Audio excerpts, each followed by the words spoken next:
Good morning, student. In this video, I am going to explain force between the two infinite long straight conductor placed in vacuum. So here we have two infinitely long conductor I1 and I2. They are infinitely long, right? So although I cannot show their infinite length right over here, so now here this conductor first it is carrying current I1. This is a conductor 2. It is carrying current I2, and they are placed in vacuum at a distance r. Now why these two conductor experience force? Okay, they experience the force. We have already know a conductor experience force, a current carrying conductor experience force in a magnetic field. So this conductor has current and as well as it has its length. So next thing is the magnetic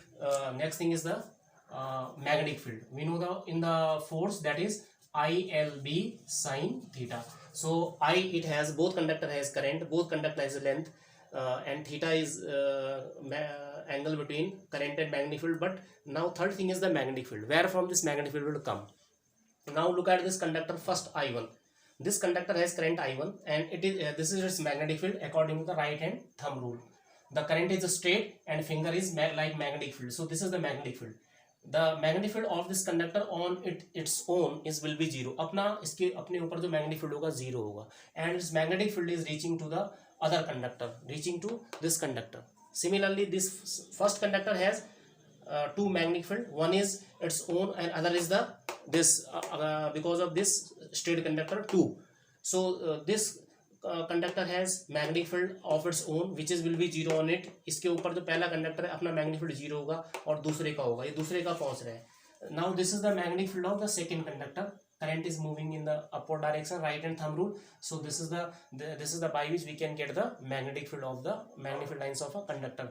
So conductor current is in upward direction. You align your thumb along the current, and these are the magnetic field lines. So magnetic field lines, and these are magnetic field lines of this conductor. This conductor has two magnetic field. One is of its own, other is of this other conductor placed in its vicinity. So अपना magnetic field जो इसका अपने ऊपर zero होगा first का, second का इसके ऊपर होगा. सिमिलरली जो सेकंड कंडक्टर है वो फर्स्ट के मैग्नेटिक फील्ड में, अपना मैग्नेटिक फील्ड में, लेकिन अपना इसके अपने ऊपर जीरो होगा. It's magnetic field of its own will be zero on it, और बट इसका ये तो जो सेकंड का magnetic field, now look at this one, इसकी जो मैग्नेटिक फील्ड लाइन है वो यहाँ पहुंच रही है, तो ये ऐसे घूम रही है, तो यहाँ पर कहाँ जा रही है? इनवर्ड. तो here the magnetic field will B perpendicularly, it is inward. This is inward, perpendicularly inward. This is the perpendicularly inward everywhere. Or the magnetic field on this conductor is perpendicularly outward. These are magnetic field lines. So perpendicularly outward are shown by the dot lines. Dot line perpendicularly outward. This is the magnetic field is perpendicularly outward. So why this conductor experience force? It has current, it has length, but it is the magnetic field of second. और जो second conductor है, it has its own current, it has its own length, but it is the magnetic field of first. So if this conductor is not here, यदि ये conductor यहाँ नहीं होगा second conductor, तो first will not experience force. Why? Because it has current, it has length, but it will not has magnetic field. अपना magnetic field इसके अपने ऊपर जीरो होता है. ओके, ये बगल वाले के मैग्नेटिक फील्ड के ऊपर है, तो यदि बगल वाला नहीं रहेगा तो फोर्स तब इस पे जीरो होगा, तो अकेला किसी पे फोर्स नहीं लगेगा. So when you put the two conductor parallel, so they exert force on each other. That force could be attractive or repulsive. If the current is flowing in the same direction, like in this case, the force will be attractive. दोनों एक दूसरे को अंदर की तरफ खींचेंगे. But if the current is flowing in the opposite direction, they will repel each other. That will we also see here. So first of all, you see, I have discussed here the direction. We have other law also. We have right hand palm rule. The current is flowing in this conductor. Current is flowing in the right hand palm rule. IL cross. We have the direction to find the direction of the magnetic field. That is the Biot-Savart law also. So let us see the Biot-Savart law. Biot-Savart law is dB is equal to dB IDL cross R. Right? So here this is the conductor. It has current I, and this is the DL, and this is the R. This angle is theta. Here it is the point P. So what we do? Right hand palm rule जो मैंने आपको बताया. This is the magnetic right hand.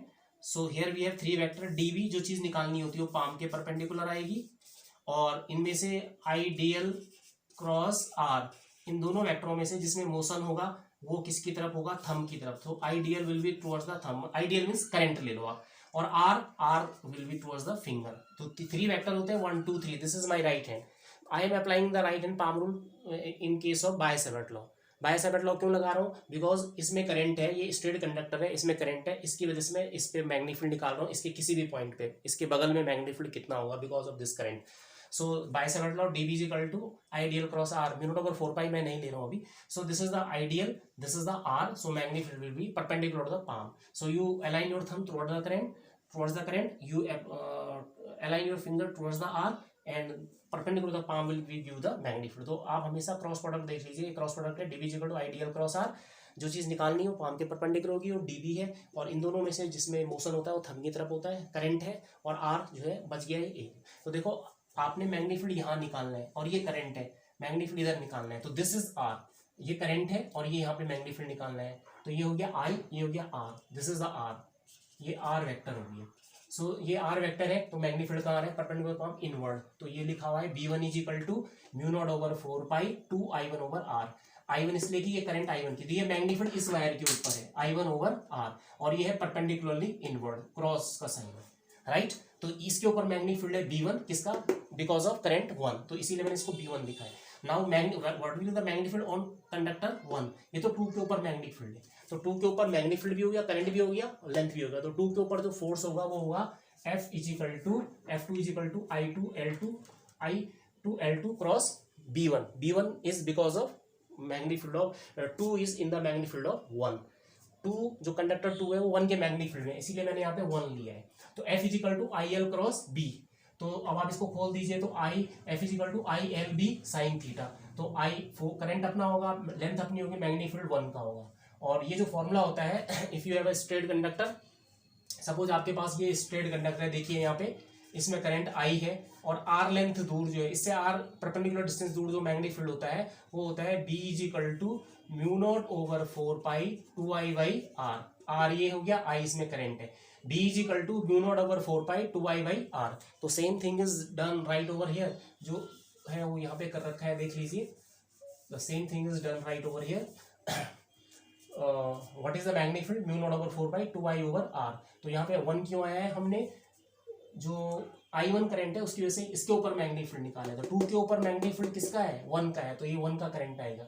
Magnetic field 1 का है तो current भी 1 का आएगा, mu not over 4 pi 2I1 over R. और ये फॉर्मूला कहाँ से आया है? This is the magnetic field of infinitely long conductor. ये इनफाइनाइटली लॉन्ग कंडक्टर है 1, इसका यहाँ पे जो है R डिस्टेंस जो मैग्नेटिक फील्ड होगा ये होगा. साइन 90 क्यों हुआ है? देखो यहाँ पे मैग्नेटिक फील्ड, अब ये किसके ऊपर लगा रहे हो? 2 के ऊपर. तो 2 पे मैग्नेटिक फील्ड का है परपेंडिकुलरली इनवर्ड. मैग्नेटिक फील्ड अंदर को है, करंट पे कहाँ जा रहा है? ऊपर को. तो एंगल कितना डिग्री हो गया? 90. This angle is 90. सो 91. अब आप इसको रीअरेंज कर दीजिए, mu not over 4 pi 2I1I2 over R, और I2 L2 यहाँ ले लीजिए, लेंथ इसकी, और L2 को यहाँ ले जाइए तो ये फोर्स पर यूनिट लेंथ आ जाएगा. फोर्स पर यूनिट लेंथ इसलिए निकाल रहे कि कंडक्टर इज इनफाइनाइटली लॉन्ग. तो this is the force on 2. ये 2 के ऊपर फोर्स है पर यूनिट लेंथ. ओके, अब फोर्स भी निकालना है. तो ये तो था मैग्नेटिक फील्ड. नाउ फोर्स हमने कैसे निकालना है? फोर्स के लिए अभी आपको बताया था ILB साइन थीटा. तो फोर्स के लिए let us see what formula we use for the force. Force के लिए let us see how to use the formula for the, चलो इसको मैं बाद में लिख दूंगा, later I will write it later on. Now how to get the formula for the force. How to get the formula for the force. तो देखो इसमें जो right hand palm rule, force का फॉर्मूला है F is equal to IL cross B. तो right hand palm rule, what is our right hand palm rule? This is right hand, ये इसकी वो है. तो इसमें 3 वेक्टर हैं, जो चीज़ निकालनी है that will be perpendicular to the palm. अब इसमें 2 वेक्टर हैं जिसमें मोशन होगा. मोशन किसमें? करंट है आइडियल, तो थंब की तरफ होगा. और अगला वेक्टर बच गया B इस तरफ हो जाए. तो अब आप ये देखो, इस कंडक्टर में 2 में मैग्नेटिक फील्ड का है, नीचे की तरफ है, करंट कहाँ जा रहा है? ऊपर जा रहा है. देखो करंट ऊपर जा रहा है, तो फोर्स कहाँ लगेगा? पाम के पर अंदर की तरफ. तो इसमें जो फोर्स लगेगा दैट विल बी इनवर्ड. तो ये है फोर्स ऑन एवरीवेयर, फोर्स अंदर की तरफ लगेगा. ठीक है, तो this is the force on conductor 1. Now force on conductor 2. Now force on conductor 1. Force on conductor 1. So F1 is equal to I1L1 cross B2. Magnetic field 2 का होगा. तो now you open I is equal to I1L1 B2 sine 90. Again इस case में 90 होगा. Let us see जो आपका, now we are going to find out the force on conductor 1.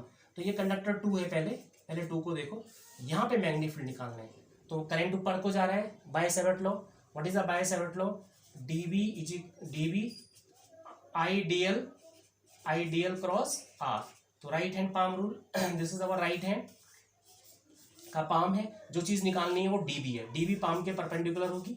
Magnetic field निकालने के लिए बाय-सेवर्ट लॉ लगाते हैं, dv पाम के परपेंडिकुलर, इन दोनों में से जिसमें मोशन है वो थंब के अलाउ, ideal will be towards the thumb, और r बच गया फिंगर के अलाउ। तो ये r है, ये करंट है ideal, this is the ideal, this is the DL ideal. So magnetic field कहाँ आ रहा है? बाहर की तरफ। तो यहाँ पे कौन सा कंडक्टर है? फर्स्ट कंडक्टर है, तो उसमें हर जगह मैग्नेटिक फील्ड बाहर, बाहर वाले मैग्नेटिक फील्ड को डॉट से दिखाते हैं। तो यहाँ पे इसके ऊपर जो मैग्नेटिक फील्ड है वो क्या है? V2 है, और V2 होगा μ0/4π 2I2 over I2, because it is the current, ये I2 करंट की वजह से मैग्नेटिक फील्ड है, तो यहाँ पे I2 होगा। It is infinitely long straight conductor, ये इसका फॉर्मूला है, μ0/4π 2I over R।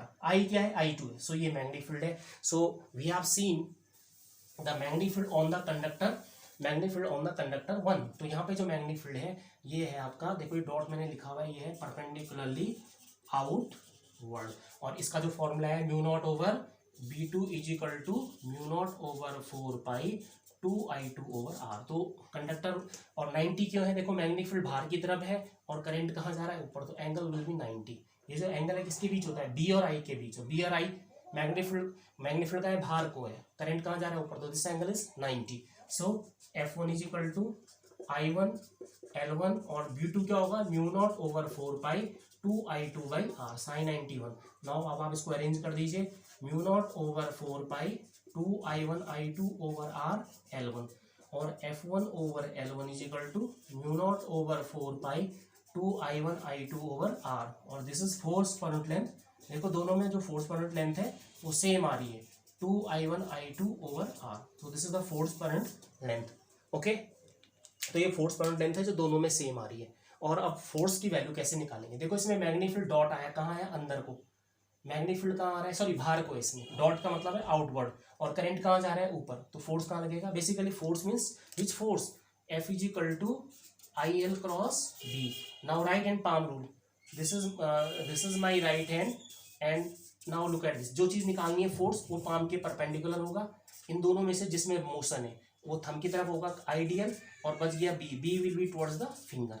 तो आप ये देखो मैग्नेटिक फील्ड फिंगर की तरफ है, फिंगर मैग्नेटिक फील्ड की तरफ है, मैग्नेटिक फील्ड का है बाहर की साइड है, करंट कहाँ जा रहा है? करंट कहाँ जा रहा है? ऊपर की तरफ जा रहा है। तो फोर्स कहाँ लगेगा? जो पाम के पर अंदर की। तो यहाँ पे जो फोर्स है F1 कहाँ लगेगा? तो दो यार अट्रैक्टिंग, देखो दोनों अट्रैक्ट कर रहे हैं। तो वैसे भी यदि तुम्हें नहीं भी डायरेक्शन निकालनी आती है, तो जिसमें करंट पैरेलल आता है उसमें फोर्स कहाँ आता है? अंदर की तरफ आता है, सॉरी अट्रैक्ट करते हैं। जिसमें अपोजिट रहता है उसमें रिपेल करते हैं। दोनों में force per unit length same आ रही है। इस फोर्स के बेसिस पे हम 1 एम्पियर की SI डेफिनेशन को डिफाइन करते हैं, मैं अलग वीडियो में आपको बताऊंगा, ठीक है।